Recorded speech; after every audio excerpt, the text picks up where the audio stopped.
आता शिवजयंती आली 2 दिवसावर. माझं सगळ्या हिंदू बांधवांना सांगणं आहे, तुमची भावना वाईट नसते, पण तुमच्याकडून कृती चुकीची घडते. तुम्हालाही भगव्या ध्वजाचा अभिमान आहे, पण त्याचा मान आपण राखला पाहिजे. तुम्ही बघा, रस्त्यांमध्ये आडवे ध्वज बांधलेले असतात. रस्त्याच्या त्या बाजूला एक खांब लावायचा, या बाजूला एक खांब लावायचा, मध्ये दोरी घालायची, त्यात आडवा ध्वज द्यायचा कोंबून. तो भगव्या ध्वजाचा अपमान आहे. ध्वज कधी आडवा बांधत असतात का? ध्वज उभा पाहिजे, उभा फडकताना पाहिजे ध्वज. तुम्हाला कोणत्याच धर्माचा, इतर कोणत्याच धर्माचा ध्वज असा रस्त्यात आडवा बांधलेला दिसणार नाही. फक्त हिंदू धर्मीय लोक भगवा ध्वज आडवा बांधतात.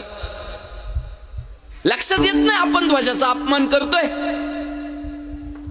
हायवेला असतात, इकडे एक लाईटचा काम, तिकडे एक लाईटचा काम, मध्ये दोरीन द्यायचा त्याचा ध्वज घालून. भगवा चाललाय ध्वज, झुलतोय ध्वज. ध्वज फडकता पाहिजे, ध्वज उभा पाहिजे.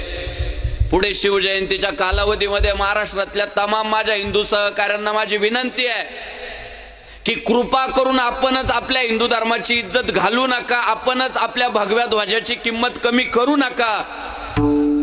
ध्वज फडकावायचाच असेल ना तर उंच जाऊ द्या ना ध्वजराव, आणि फडकू द्या ना, बघू द्या ना सगळ्यांना भगवा ध्वज फडकल्यावर किती भारी वातावरण होते.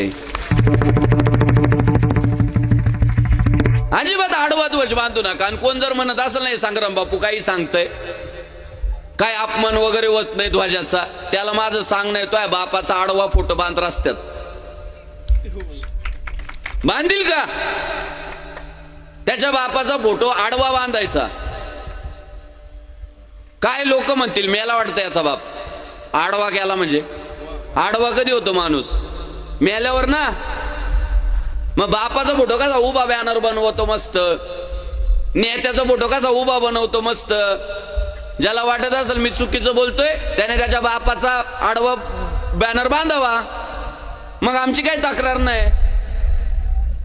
पण तुम्ही पुढच्या काळामध्ये आपल्या लोकांचं प्रबोधन करा. आडवे ध्वज जर रस्त्यात कोण बांधत असेल तर त्या सहकार्यांना सांगा, बाबा तुमची भावना चांगली आहे पण कृती चुकीची आहे.